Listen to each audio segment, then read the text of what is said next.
ఆ ఐబొమ్మ రవి అనే దాని విషయంలో కూడా చాలా మంది పాజిటివ్, నెగెటివ్ 2 వస్తున్నాయి. అవును.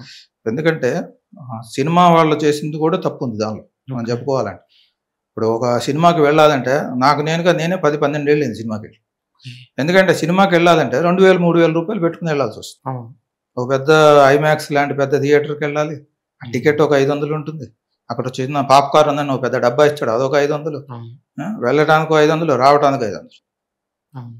సో, సామాన్యుడు వెళ్లి సినిమా చూసేటువంటి పరిస్థితి పోయింది. అవును. ఇదంతా చేసిందెవరు? కొంతమంది బడా నిర్మాతలు, డిస్ట్రిబ్యూటర్లు వాళ్ళు చేసినవి. అవును. దీన్ని వాడు కొంచెం ప్లస్ పాయింట్‌గా తీసుకొని, దాన్ని హైలైట్ చేసి ఫ్రీగా సినిమాలు అందించాడు. ఒక రకంగా అది సామాన్యుడికి అతను చేసింది మంచి పని.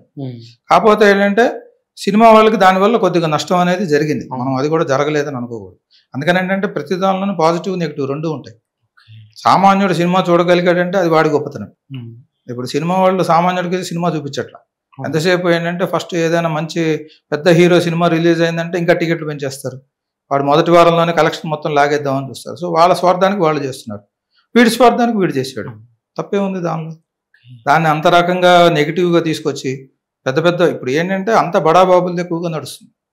దేశంలో గాని, ప్రపంచంలో గాని మనం చూసేటువంటి న్యూస్ పేపర్స్‌లో వచ్చేటువంటి న్యూస్ వేరు, జరిగేది వేరు బ్యాక్‌డ్రాప్‌లో అంతా పెద్ద పెద్ద వాళ్ళ వ్యవహారాలతోనే నడుస్తాయి.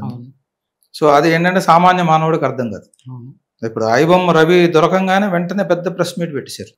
పెద్ద పెద్ద సినిమా ప్రొడ్యూసర్లు, హీరోలు అందరూ వచ్చేసి పోలీస్ డిపార్ట్మెంట్. సో, అంత హైలైట్ చేయాల్సిన అవసరం ఏముంది? వాడో చిన్న కుర్రాడు. వాడి బుర్రను ఉపయోగించి చేసాడు. పోనీ వాడిని మంచికి ఉపయోగించుకోవచ్చుగా.